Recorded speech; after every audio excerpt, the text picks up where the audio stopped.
Good morning, Abraham. Yeah, it is. It is an honor and pleasure to be here. Yeah, same here. I have two things, one personal and one more global. And personal, the example you just gave is answered pretty much everything I came here for today.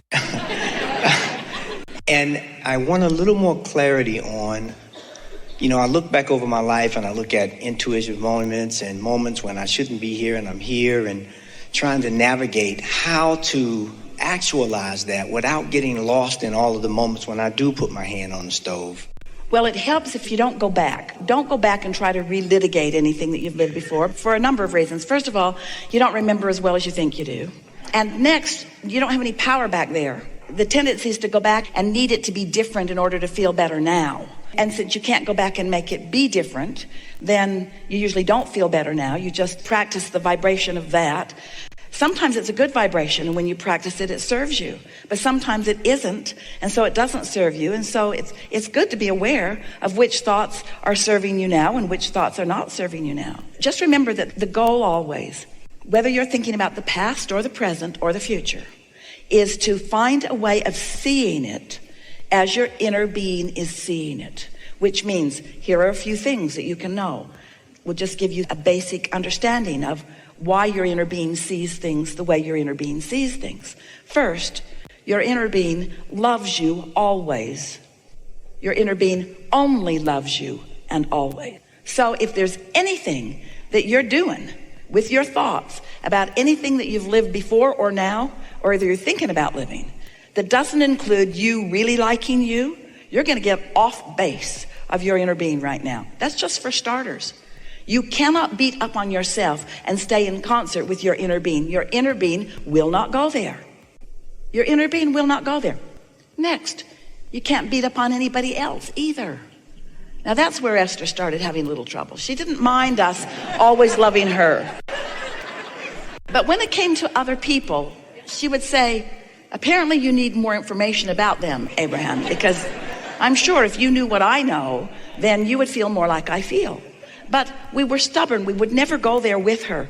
And she came to understand, you all do too, that because we never go there, that if she's going to continue to push against unwanted, then she's going to hold herself not only apart from us, which feels awful, but she's going to hold herself apart from who she is, which is us.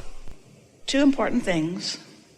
Your inner being will not talk smack about you, and your inner being will not talk smack about anybody else. Next, your inner being knows what's in your vortex and feels such eager anticipation of the never-ending discovery that will surprise and delight you. So it's like this treasure hunt. Now you put all the treasures there, but you don't recognize them anymore because you put them there so incrementally. And in the meantime, they've been growing. They've been becoming more. Law of attraction's been gathering the cooperative components. And so the pieces or ingredients that you've been putting there have grown into full-blown life experiences that are ripe and ready for your reception. Your inner being is always revealing everything your inner being knows about what's in your vortex. But your ability to comprehend it has to do with your receptive mode. You've got to be somewhere in the vicinity. So you got to like yourself, you got to like others, and you got to feel anticipation of everything you want coming to be. That's the bargain you struck when you decided to come. You said, I'll like me, I'll like others, I will appreciate and respect the contrast in which I live, I will give birth to lots of new ideas, and I will anticipate the full-blown living of those ideas. That was the contract that you didn't sign, but that you vibrationally knew coming into this time-space reality. Oh, and then there's one last thing. You said this and you meant this with everything that you are. And I will live happily ever after. I will live happily ever after. I am an eternal being. I cannot cease to be. I cannot cease my consciousness. I cannot shut myself down. I cannot come to an end. I've come so far. There's so much joyous momentum. There is so much joyous momentum. So you said, I'll join my joyous momentum and I will allow it to come to full manifested fruition in this leading edge place. This time and space where the ideas blossom and bloom, where you can see them, and all the depths and magnificence and brilliance of the colors, where you can hear them, all the rhythms, all the pieces, all the sounds, all the symphony of it, where you can smell all the fragrances of it and taste all the flavors of it and touch all the tactile feelings of it. In other words, this time-space reality is where your thoughts turn to the things and you are ravenous for it, you see. You came as a creator to do all of that, to experience all of that, and to do nothing less than that, you see. So it's logical to us that when you have a little thought like, I don't like me, ouch. I don't look too good today, ouch. I should have done something different last year. Ow, ow, ow, ow, ow, ow, ow, ow, ow, ow. I hate that person. Ow! That person should go to hell. Ow! Oh, this glorious guidance system that you are aware of, aren't you? You just didn't know how personal it was, how about you it is, about what you think it is. It's not about anybody else. It's only about what you think about anybody else.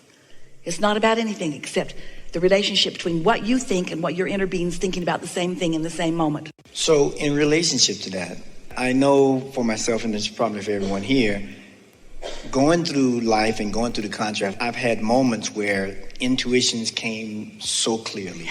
As you say, I could see them unfolding and they unfold. And isn't that satisfying? Yes. To have intended something, held the vision of it, know that you're in vibrational sync with it, and then watch it unfold. Isn't that satisfying?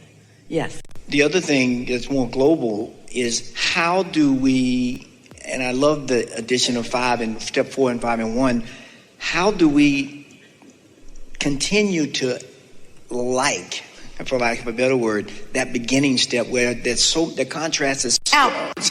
That's how. Ow. What's the alternative? Ow. Seriously. Do you have any choice if you want to feel good other than to think good feeling thoughts? No. What we think we're really addressing here is we love you so much, unnecessary tolerance for discomfort. You've sort of grown calluses, have asbestos hands. Ha ha ha ha ha. Ha ha ha ha. I've insulated myself against my own negative emotion. And while it's not burning up my hand, it's destroying my financial well-being. Or. We know that we are bordering on ridiculous here, but we're wanting to get your attention that it's time to begin directing your thoughts to synthesize and harmonize with those of your inner being in order to live the manifestations that are so important. It's interesting because everything that we want to talk to you about is about feeling, because we know that everything you want, all of these manifestations, whether it's cars or houses or empires or relationships or circumstances or events or movements, anything that you want because you will feel better in the having of it. So if we can convince you that you do have control over your emotion, and it only takes a little bit of conscious awareness to get good at it, then the manifestations will follow. But almost every time we talk with you about that, dear heart humans freak out and think that we're trying to talk you out of your manifestations, as if they're not spiritual, when nothing could be more spiritual than the leading edge of spirit. Manifestations are important. They are what we all came for. Think about the idea of something beautiful. Just think about beauty, and then open your eyes and look outside at this day. Esther stood and looked out her window this morning. She hardly could make herself go take a shower. She just wanted to keep looking out the window at the beauty of this day. It's almost like she could see the fresh, high air. She couldn't get her window open. So she had to imagine what it smelled like out there. But those manifestations are what you devour with your eyes or with your tongue or with your ears. It's more than just the thought. That's why you don't want to do the groundwork of preparing the thought. You want to just get right to the good stuff.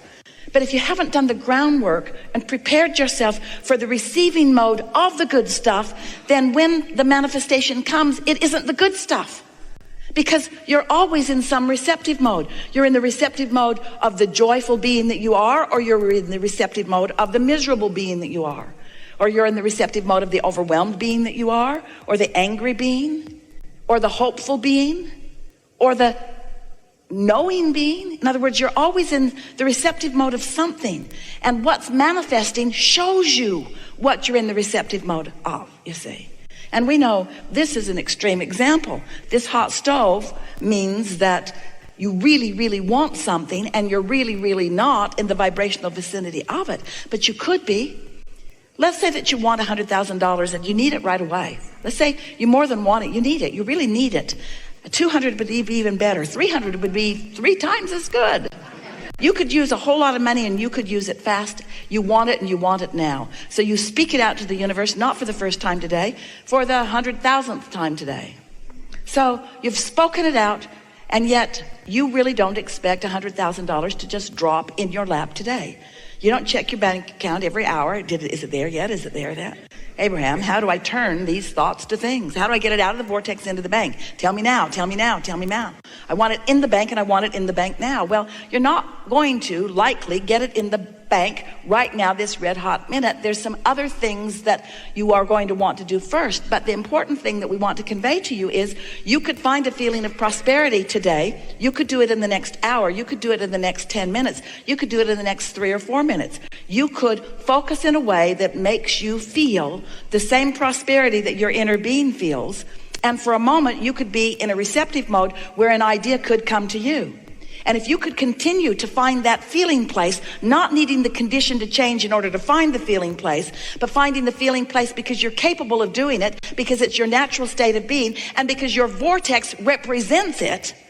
If you could find the feeling place of your vortex, if you could find the feeling place of your inner being, if you could feel your confidence even before the money's in the bank, if you could feel expectation about it, then more ideas flow. Because the same process turns your thoughts to your things that turns anybody's thoughts to anybody's things. Nobody's doing it differently. Thoughts turn to things. You just can't think against your thoughts without turning yourself against the things that you want. You can't think about what you want and then notice that it's not there and get any closer to the idea that will bring it. You can't long for it and hurt for it. You can't suffer over your ideas. Oh, I had the best idea, but it won't ever work. I have such a good idea. It seemed so good in the beginning, and then I realized that I'm a failure. Have we taken this too far? We don't want you to ever forget this hot stove. We want you to find your emotional sweet spot more of the time, because you can find your emotional sweet spot anytime you decide that you want to, even if it just means sitting and quieting your mind or finding anything to think about that doesn't poke at you in some way. And as you do that, your vibration gets higher and higher and higher and higher and closer and closer and closer to who you really are. And then some of those thoughts begin to turn to some of those things, and then you become a believer.